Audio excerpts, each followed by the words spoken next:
Hi people, this is Gleno speaking. Welcome to Flat Earth discussion. Okay. Today I'm doing this video when I got some spare time on my hands with no one around. I thought I'd do this and finish it off because when I did my first video, I had said to some people that I was hoping to get another video out by last week, and that sort of didn't happen because I found that I had a lot more research to go into, okay, as will become evident as you keep watching. Alright, now I'm going to deal with two different topics in the course of this video. Now, I could have split it up into two different videos, but I decided to lump it both together, so bear with me, okay. Alright, so the first topic I sort of want to deal with is the accusations that are thrown at the flat earth formula for finding curvature drop 8 inches by miles squared. I want to have a look at that, the accusations against that, and show how they're not right and how the approximation is pretty good. Okay, and then the second part I'll be dealing with local gravity, you know, because the Earth's spinning, right, rotating. It's more of an oblate spheroid according to the theory, and as a consequence the equator is bulging and the poles are flattened, and as a consequence of that, gravity is lighter at the equator than it is at the poles, and as a consequence of this, then the theory goes that things will weigh less at the equator than they do at the poles. Okay. All right. So as you know, I've done a lot of research. Whereas, you know, there's a lot of people out there who are trying to debunk flat Earth, and they do a lot of research, they say, but they're looking at you know, how to debunk flat Earth websites, and they're pretty much coming up with the same rubbish. Okay. And it sounds to me like they're just getting stuff from these kinds of websites. And as you notice, some of these aren't even atheist websites. They're actually Christian websites trying to debunk flat Earth. So it's not just a Christian thing, this flat Earth thing. Compare it to my research, it's all handwritten. There's a lot of work that's gone into this. So just hang in there, okay? All right, so the two frequent accusations that are directed at the flat Earth curvature drop formula is: one, it's not accurate. And two, it's only accurate up to 100 miles. Okay, so we'll have a look at this. Now, I can't think of any flat earthers who would claim that it's anything other than an approximation, whereas the scientific community would be saying, well, approximations aren't scientific, you can't use them. Well, how about pi? Pi is only an approximation, right? For example, if we take the mean radius of Earth and then we multiply it by 2 pi, to different decimal places, we get these different numbers, right?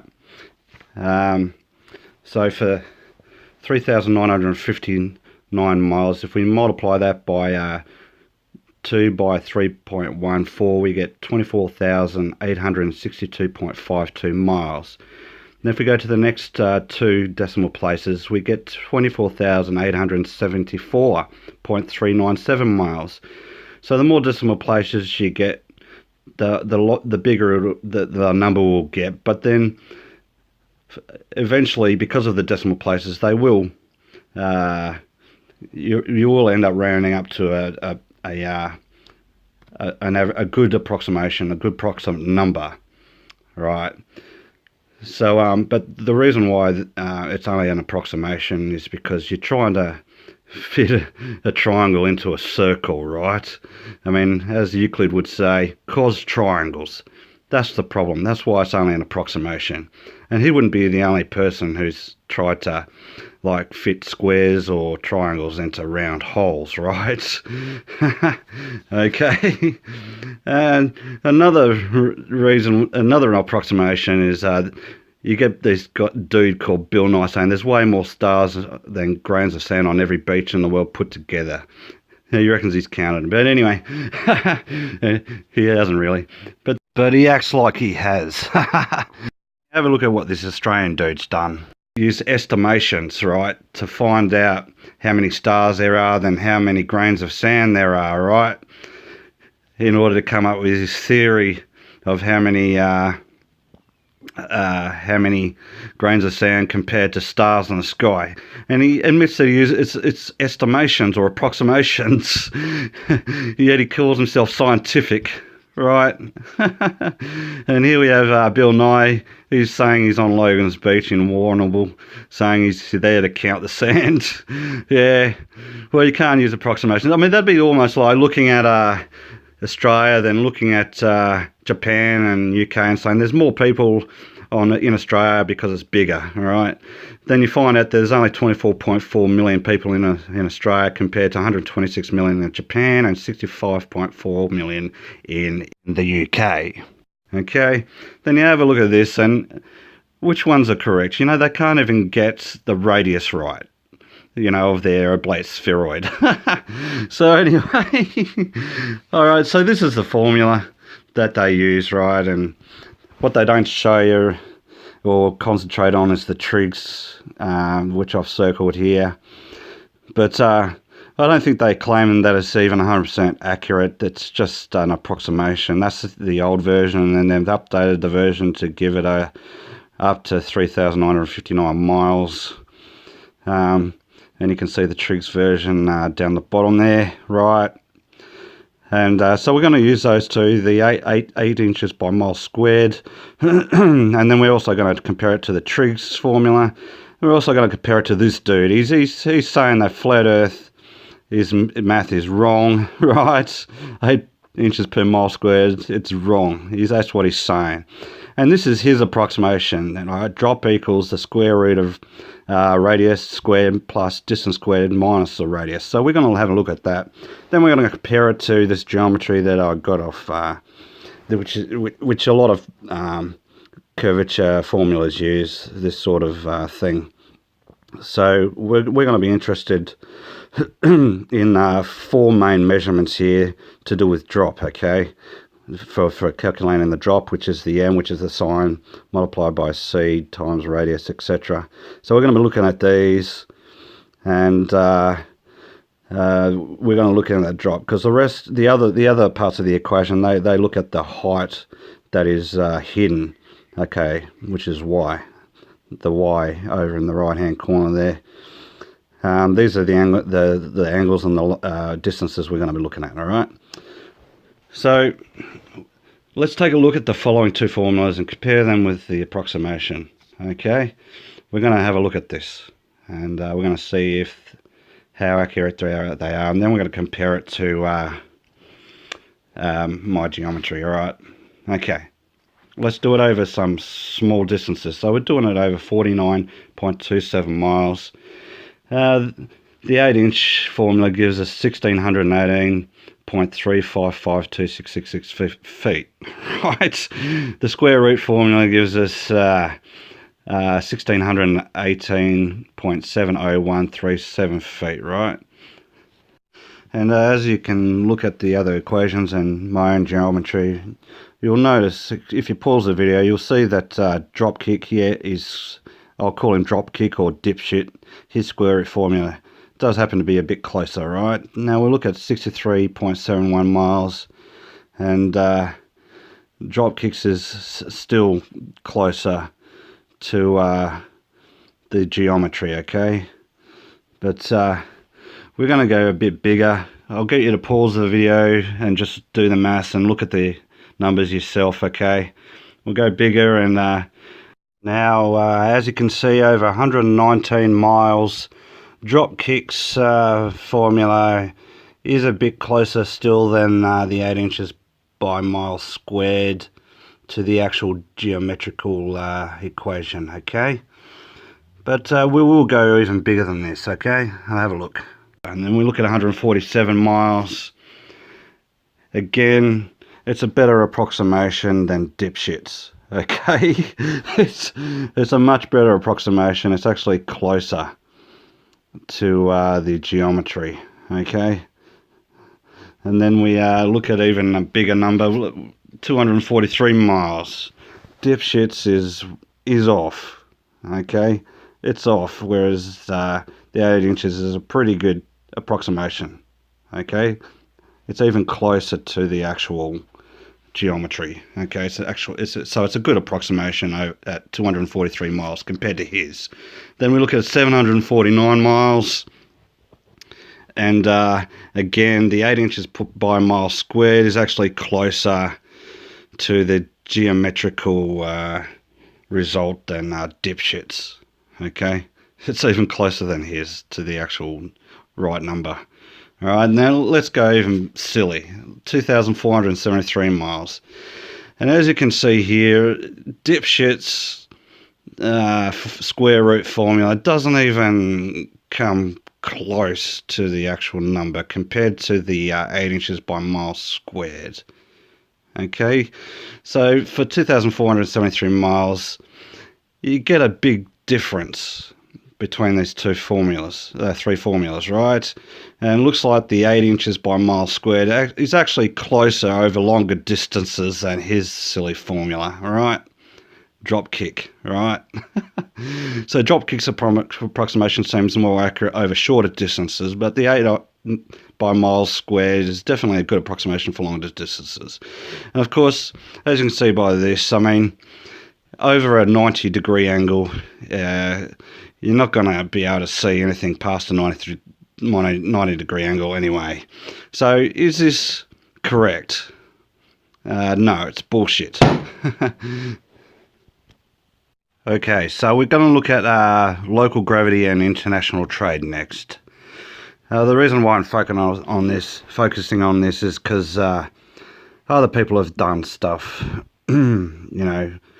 have answered other questions. Like Adam's Truth Journey here, he's looked at how sunsets work on a flat Earth, right?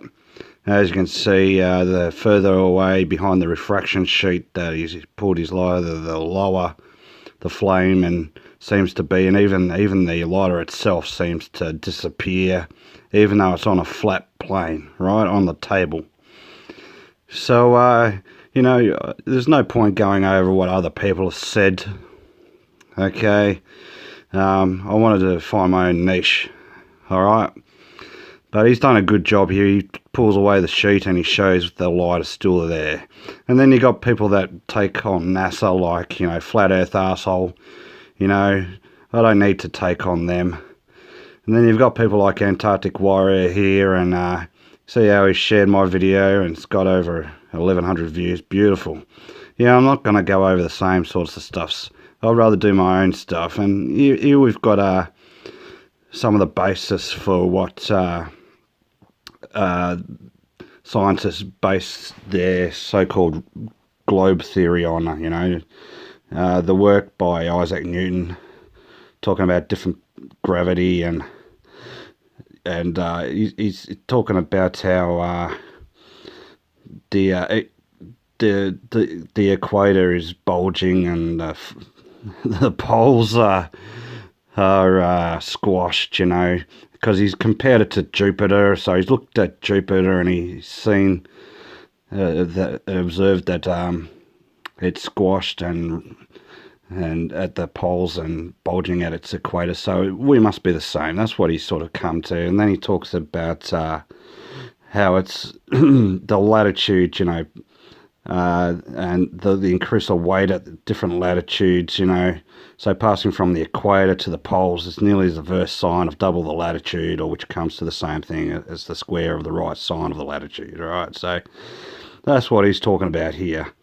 He's saying that between the equator and the pole, that there's a loss of weight between the poles and the equator.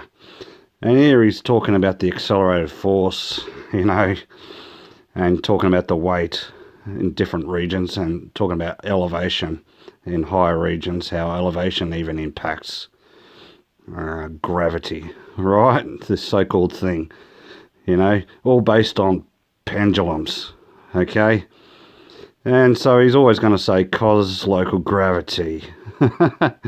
So I looked up some local gravity stuff, right? Got this dude, he's asked an astronomer, 7th grade student, he's asked him, is it true that you're way less at the equator than at the poles? And this dude said, yeah, you're actually right, yeah, because of centrifugal force. But then he admits there that centrifugal force is a fictitious force, and it's got to do with the rotating frame of reference. And then we've got some other calculations to show what standard gravity is and stuff, and some other things to do with an oblate spheroid. And it says with the radius at the equator slightly larger at the radius at the poles. That's what he's trying to say. Okay, so let's have a look at the local gravity formula. All right, let's do this.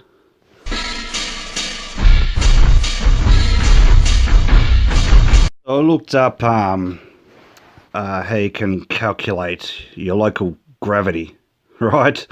At any and it includes the altitude. Okay, how to calculate local gravity. See there, they've got a few websites. And then they talk about the standard gravity is 9.80665 meters per second squared, right? And you can find out using that their equation how to find out your local gravity at a given latitude. All right. There are actual calculators on the web, but I did this by hand myself anyway.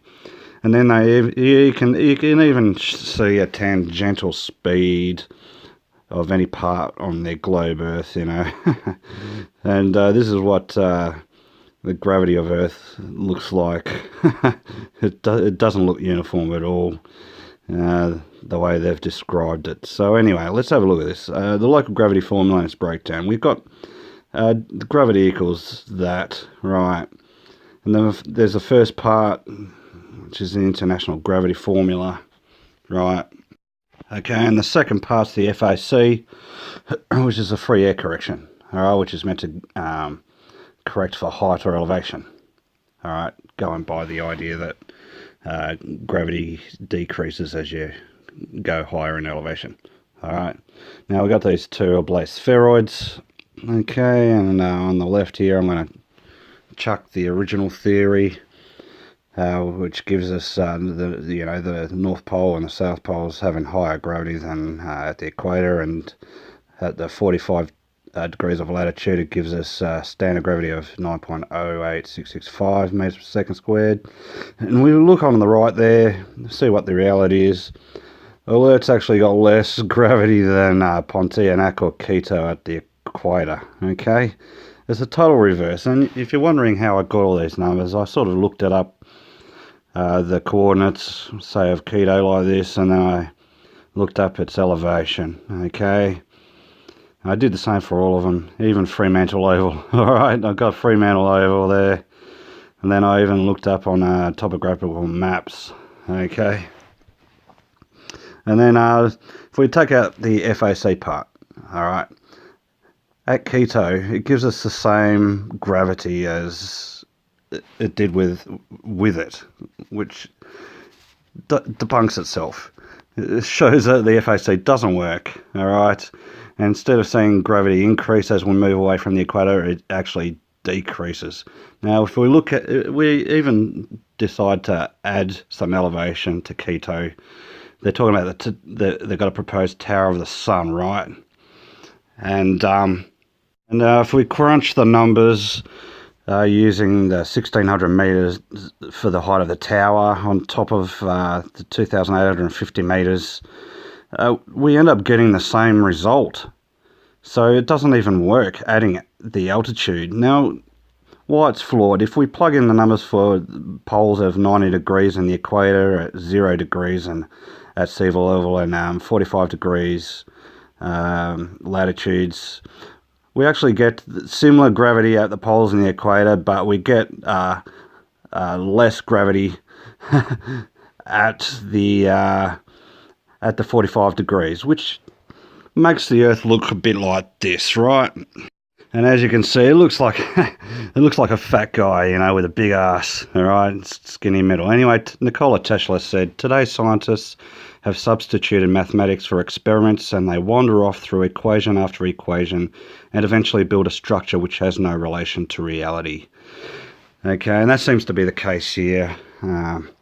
especially with the IGF and the FAC, they don't bear any resemblance to reality. Alright? So I call bullshit. Okay? It's all bullshit. It doesn't work. Anyway, let's have a look at part 2, which is the international trade and local gravity. I'm going to show you how international trade would be affected by local gravity. Some people write this off as insignificant, you know, like it wouldn't have much of an effect. But, you know, if in the context of international trade, once I show you the figures, I think you'll see that it would have a big impact. Okay, so I did some econometric research. Okay, I looked up, you know, gravity and its effect on international trade, and I only come up with a few articles here and there, and they basically don't even talk about gravity as such, other than as a constant. So they don't even look at it at a local level. They're more interested in like distance and costs to do with importing, okay, as some of the main reasons why they don't. It shows to be a bit smaller than intracontinental trade, okay. There are other factors. For instance, in Malaysia, you know, for a while they stopped importing our poultry because of the bird flu, and there are other, you know, reasons, you know, like the US had a bit of a scandal where 2 suppliers weren't supplying real halal beef, and so they preferred to buy from Australia, okay, whereas you get other countries that'll prefer to buy from the US because, you know, their beef's probably $2 US cheaper than Australian meat. So there's all sorts of different factors that need to be looked at, but one of them that would need to be looked at if it was true would be local gravity and its effect. Okay, now as you have a look on here, it shows you his references that he uses, and one of interest to me is there's one here to do with the gravity data, right? And so I looked up this gravity data thing. Okay, as you can see, I have done a lot of research, and it talks about the gravity, and it talks more about the distance and the amount being exported and stuff. It's got nothing to do with actual gravity. Okay, so this is actually new territory. I'm breaking new territory. I'm a pioneer in this. So hopefully, if you wanna talk about local gravity and its effect on international trade, you can come to this video. This is it. But I'm going to show you how it doesn't. All right, how it does not affect international trade, mainly because it doesn't even exist. Okay, it's bullshit. All right. But anyway, so it talks about the trade flow and economic mass of each country and the distance. And it says treats G as a constant, all right? So I looked at started looking at our meat exports, all right? And as you can see, here's all the different lamb and mutton and beef. I looked at all the different countries that we export to. Then I looked at carrots and all sorts of stuff. I've done a fair bit of reading. So anyone who says I don't know what I'm talking about, just have a look at what I've looked at, all right? You have a look at it yourself, and you see if... I even looked at buffaloes, right? So I start off with a cow. I thought beef, yeah, we'll look at beef exports. And so I looked at... I even looked at shipping routes. Right, this is an interactive one, and it shows that there's a lot of international trade. It's actually going against their own thesis. They're saying there's not much international trade. This is showing a lot, okay? And you can even look this all up yourself, and it's pretty cool. All right, so they say there's a 0.5% weight difference between the equator and the poles. So if we divide that by 90 degrees, we get 0.0000555556 of a kilogram weight difference per degree of latitude. If you're wondering how I came up with that, well, I just multiply 1 kilogram by 0.5%, right? And you're left with, it gives us 5 grams, okay? And if you divide the 5 grams by 90 degrees, you get 0.000555556 of a kilogram per degree of latitude, all right, between the equator and either pole.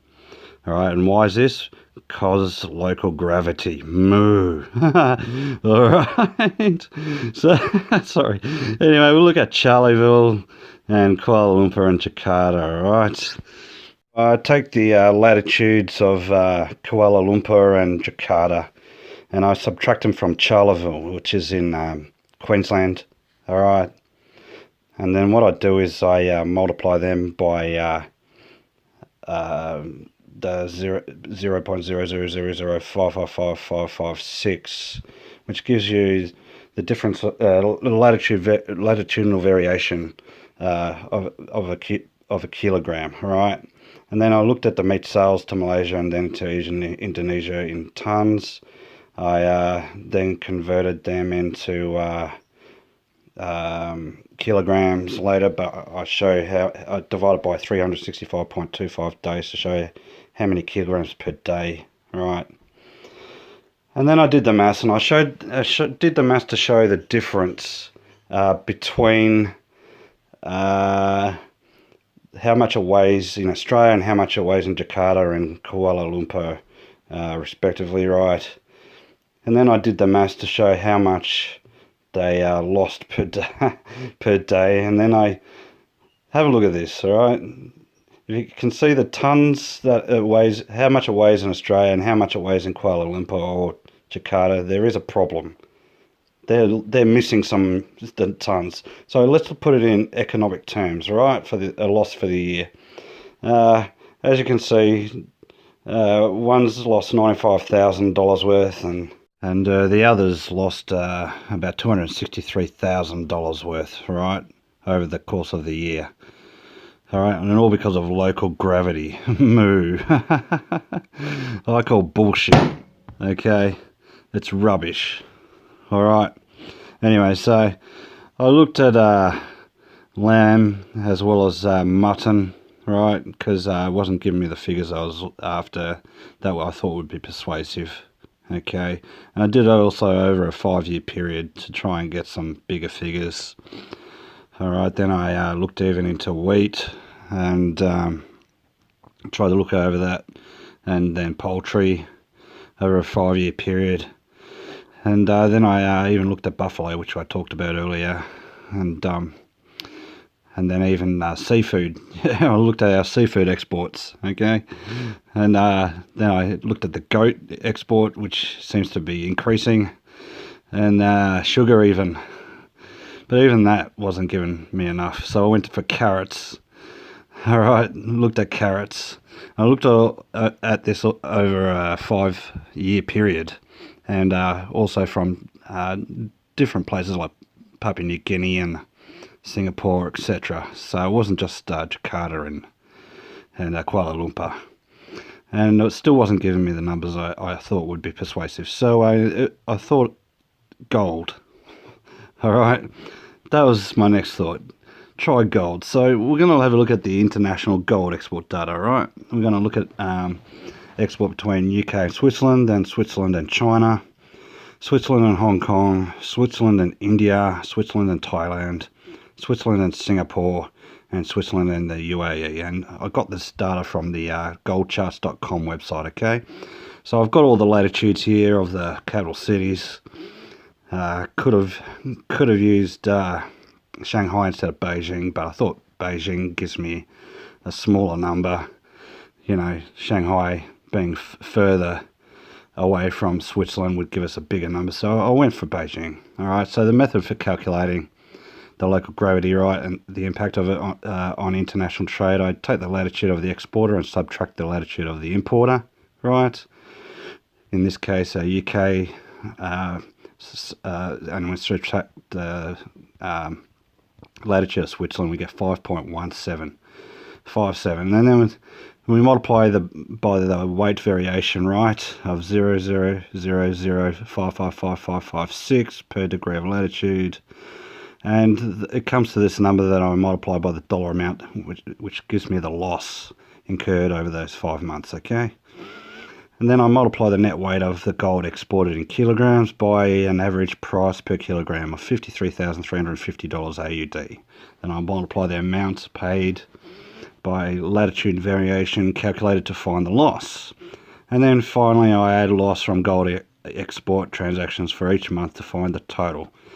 Now we have a look at this. This is where I got the information for price per kilo, $53,350. It was higher, so I went with the lower number. So now I could say I used too high a number. Okay, all right, so let's do some freaking maths. All right, let's do this.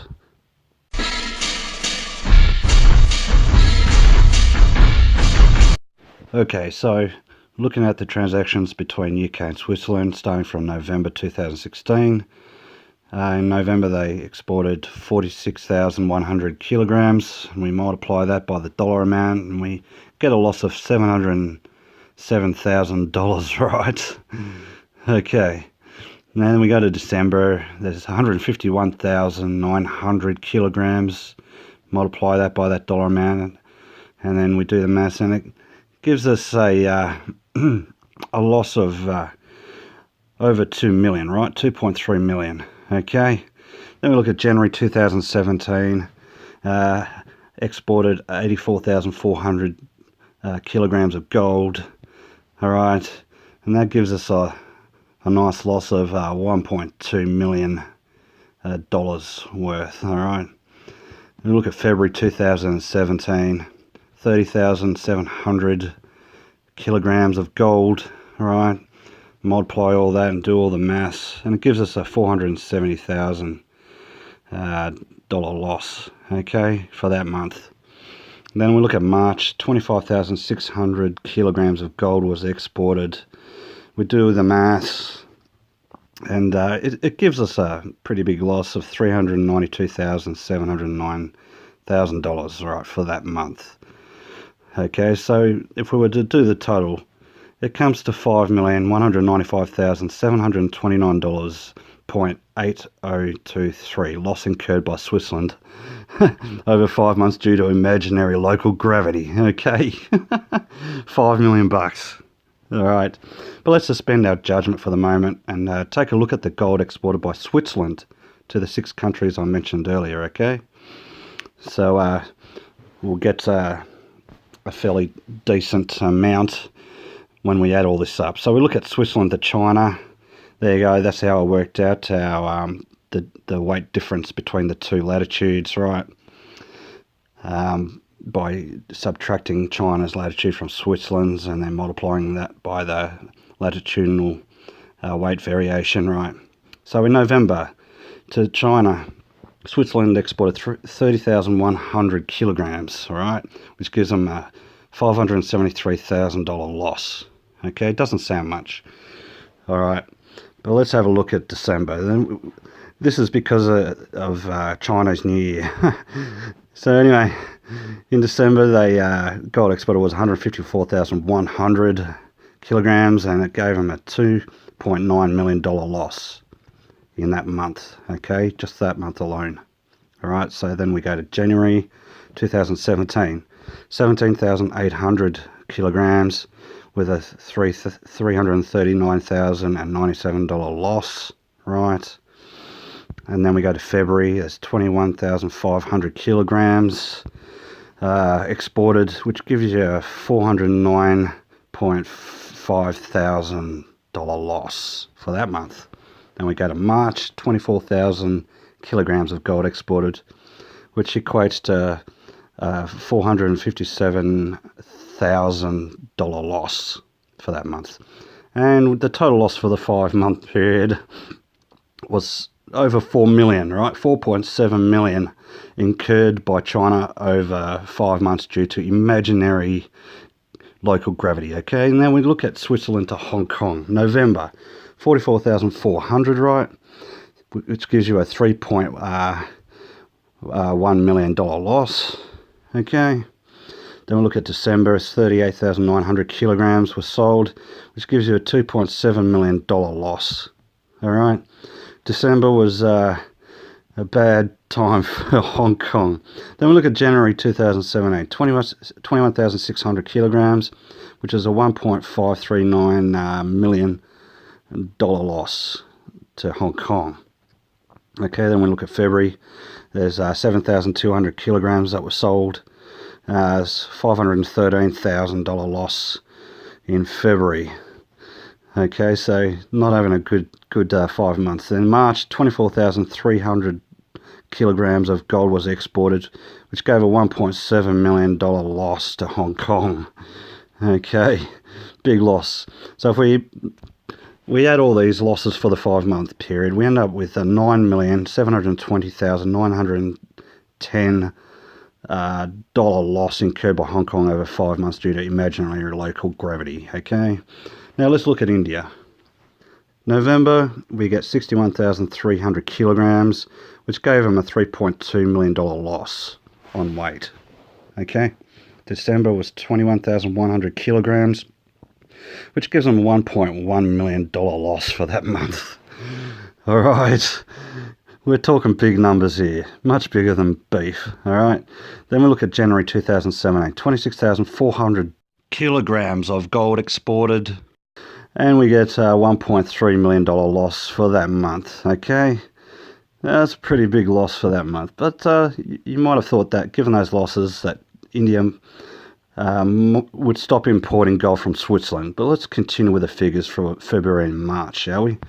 Okay, so we have a look at February. 37,200 kilograms exported, which gave them a $1.9 million loss. Okay, and then we get March.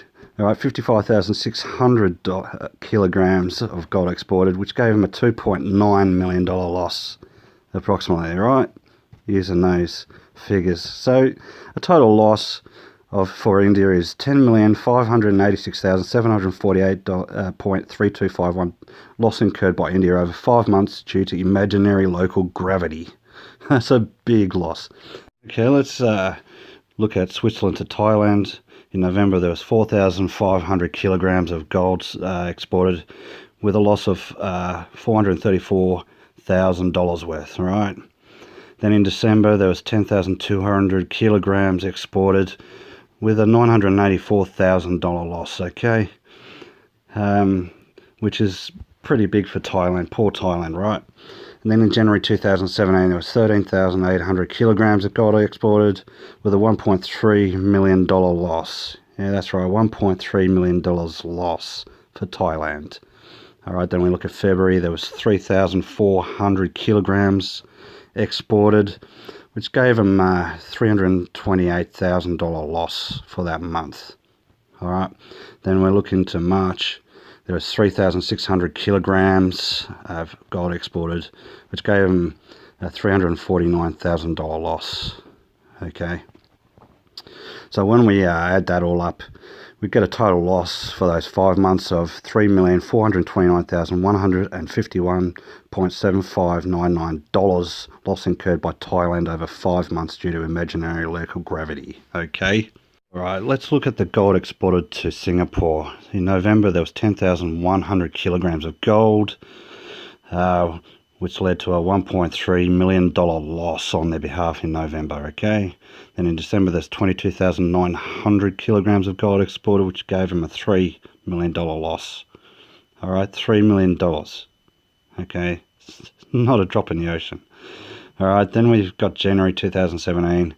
There's 13,600 kilograms of gold exported, and it gave them a $1.8 million loss, right, for January.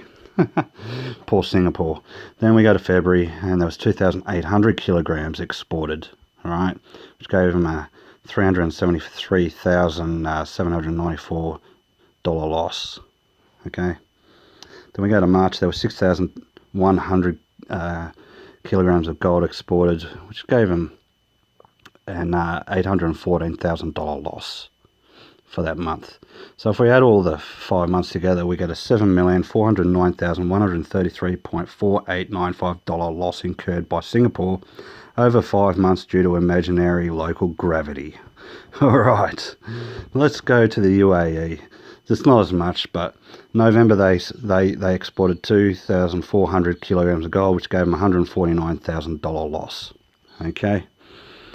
And then December, 6,100 kilograms of gold exported, which gave them a $380,000 loss for that month. All right, in December. All right, then we move over to January, and we get a 3,700 kilograms of gold was exported, which led to a $230,000 loss for that month. All right. They don't seem to export as much as the other countries. Then we go to February. 1,900 kilograms of gold, right, which gave them a $118,000 loss for that month. Then we move over to March, and we've got 3,100 kilograms of gold exported, which gives them a $193,000 loss for that month. Okay, poor UAE.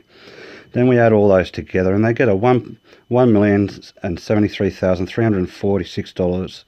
0.7332 loss incurred by UAE over 5 months due to imaginary local gravity. Okay, let's recap the losses. If we add all them up, it gives us $42,129,868.8015, right?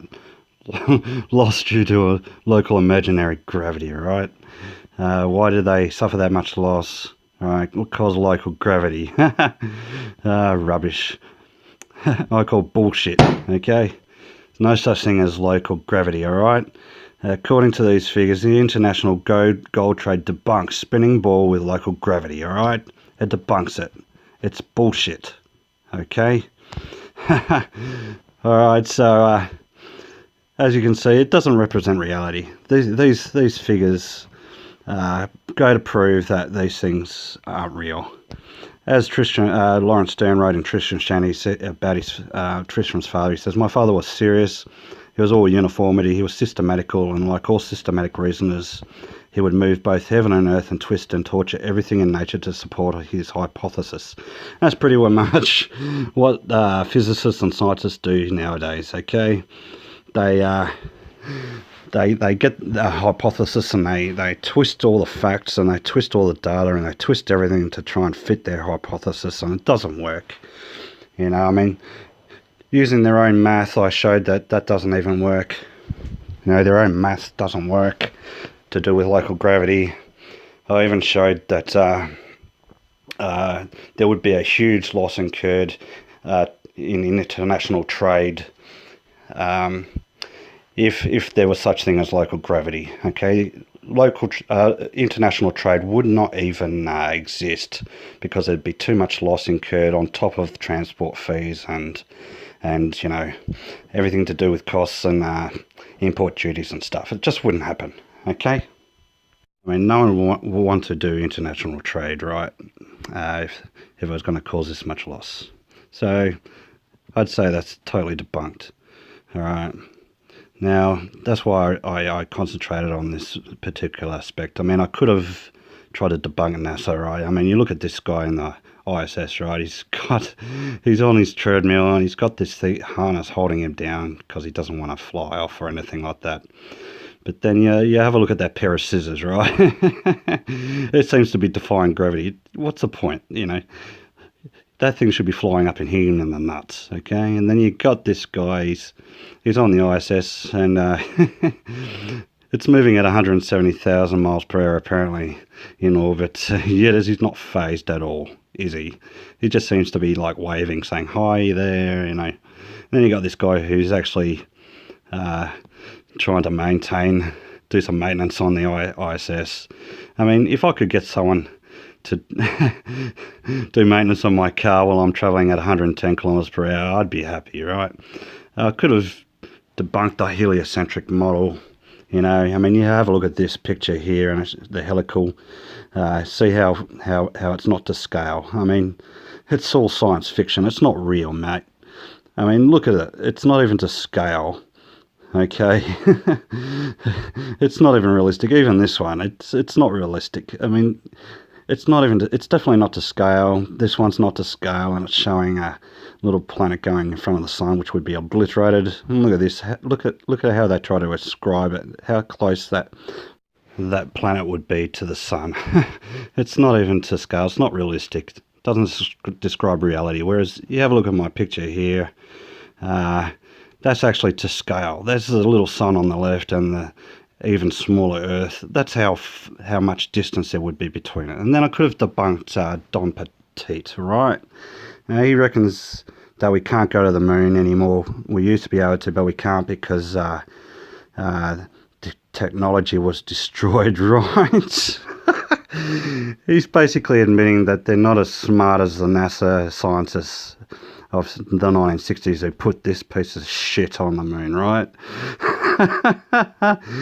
All right, and he says it's all cause technology, okay? He says the technology was lost and destroyed, okay?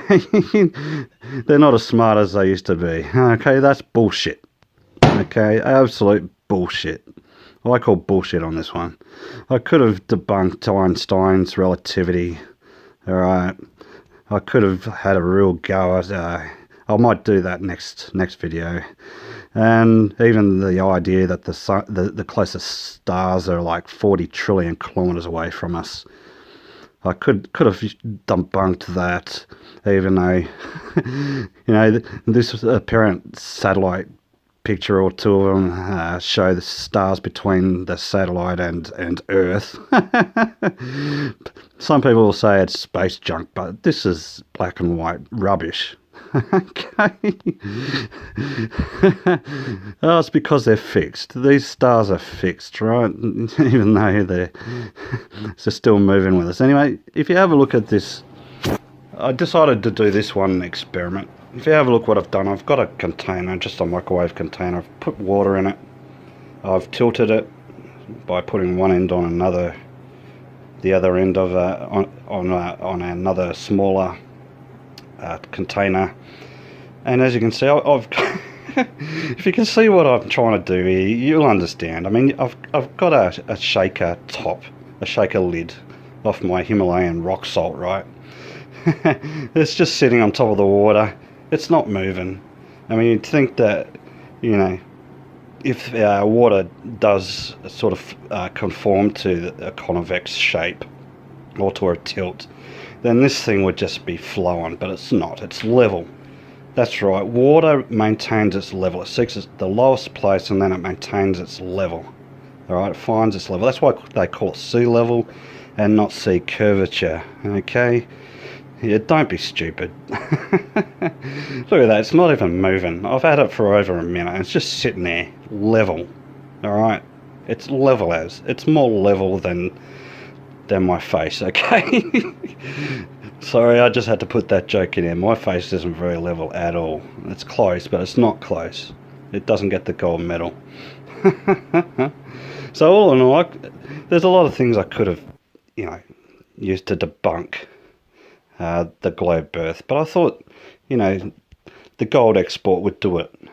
All right, I mean, you just have a look at the figures. All right, $42 million loss over a 5-month period. That's a lot of money. Okay, so look into flat Earth yourself. Look into people who have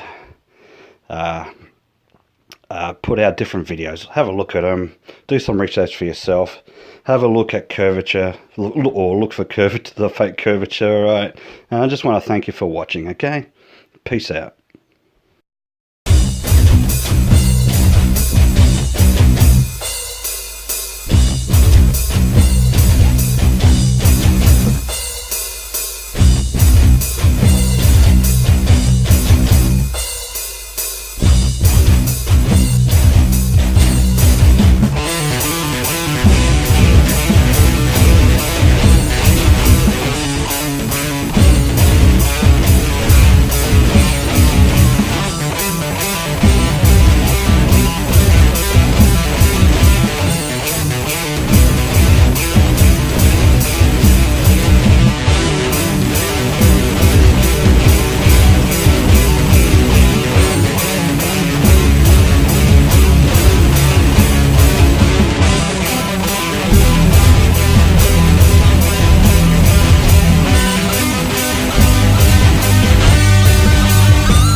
And then we're also going to compare it to the Triggs formula. We're also going to compare it to this dude. He's saying that flat Earth, his math is wrong, right? 8 inches per mile squared, it's wrong. That's what he's saying. And this is his approximation. Drop equals the square root of radius squared plus distance squared minus the radius. So we're going to have a look at that. Then we're going to compare it to this geometry that I got off, which a lot of curvature formulas use, this sort of thing. So we're going to be interested in 4 main measurements here to do with drop, okay? For calculating the drop, which is the m, which is the sine, multiplied by c times radius, etc. So we're going to be looking at these, and we're going to look at that drop, because the other parts of the equation, they look at the height that is hidden, okay, which is y, the y over in the right hand corner there. These are the angles and the distances we're going to be looking at, all right? So let's take a look at the following 2 formulas and compare them with the approximation, okay? We're going to have a look at this, and we're going to see how accurate they are, and then we're going to compare it to my geometry, all right? Okay, let's do it over some small distances. So we're doing it over 49.27 miles. The 8-inch formula gives us 1,618.3552666 feet, right? The square root formula gives us 1,618.70137 feet, right? And as you can, accusations that are directed at the flat Earth curvature drop formula is 1, it's not accurate. And 2, it's only accurate up to 100 miles. Okay, so we'll have a look at this. Now, I can't think of any flat earthers who would claim that it's anything other than an approximation, whereas the scientific community would be saying, well, approximations aren't scientific, you can't use them. Well, how about pi? Pi is only an approximation, right? For example, if we take the mean radius of Earth and then we multiply it by 2 pi to different decimal places, we get these different numbers, right? So for 3,959 miles, if we multiply that by 2 by 3.14, we get 24,862.52 miles.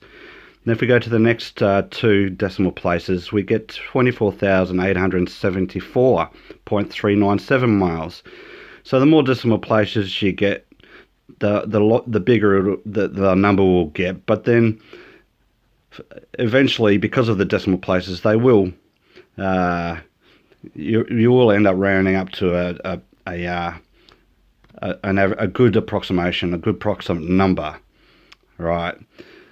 So, but the reason why it's only an approximation is because you're trying to fit a triangle into a circle, right? I mean, as Euclid would say, cos triangles. That's the problem. That's why it's only an approximation.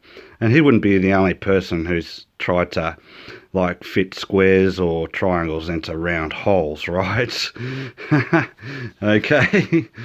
And another reason, another approximation is you get this dude called Bill Nye saying there's way more stars than grains of sand on every beach in the world put together. He reckons he's counted. But anyway, he hasn't really. But he acts like he has. Have a look at what this Australian dude's done. Use estimations, right, to find out how many stars there are, then how many grains of sand there are, right, in order to come up with his theory of how many grains of sand compared to stars in the sky. And he admits that it's estimations or approximations, yet he calls himself scientific. Right. And here we have Bill Nye, who's saying he's on Logan's Beach in Warrnambool, saying he's there to count the sand. Yeah, well, you can't use approximations. I mean, that'd be almost like looking at Australia than looking at Japan and UK and saying there's more people in Australia because it's bigger, all right? Then you find out there's only 24.4 million people in Australia compared to 126 million in Japan and 65.4 million in the UK. Okay, then you have a look at this and which ones are correct? They can't even get the radius right, of their oblate spheroid. So anyway, all right, so this is the formula that they use, right? And what they don't show you or concentrate on is the trigs, which I've circled here. But I don't think they claim that it's even 100% accurate. It's just an approximation. That's the old version, and then they've updated the version to give it up to 3,959 miles. And you can see the trigs version down the bottom there, right? And so we're going to use those two, the 8 inches by mile squared.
Hi people, this is Gleno speaking. Welcome to Flat Earth Discussion. Okay. Today I'm doing this video when I got some spare time on my hands with no one around. I thought I'd do this and finish it off. Because when I did my first video, I had said to some people that I was hoping to get another video out by last week, and that sort of didn't happen because I found that I had a lot more research to go into, okay, as will become evident as you keep watching. Alright, now I'm going to deal with two different topics in the course of this video. I could have split it up into two different videos, but I decided to lump it both together, so bear with me, okay. Alright, so the first topic I sort of want to deal with is the accusations that are thrown at the flat earth formula for finding curvature drop 8 inches by miles squared. I want to have a look at that, the accusations against that, and show how they're not right and how the approximation is pretty good.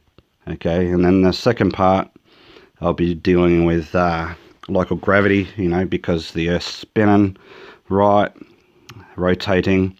It's more of an oblate spheroid according to the theory, and as a consequence the equator is bulging and the poles are flattened, and as a consequence of that, gravity is lighter at the equator than it is at the poles, and as a consequence of this, then the theory goes that things will weigh less at the equator than they do at the poles. Okay. All right. So as you know, I've done a lot of research.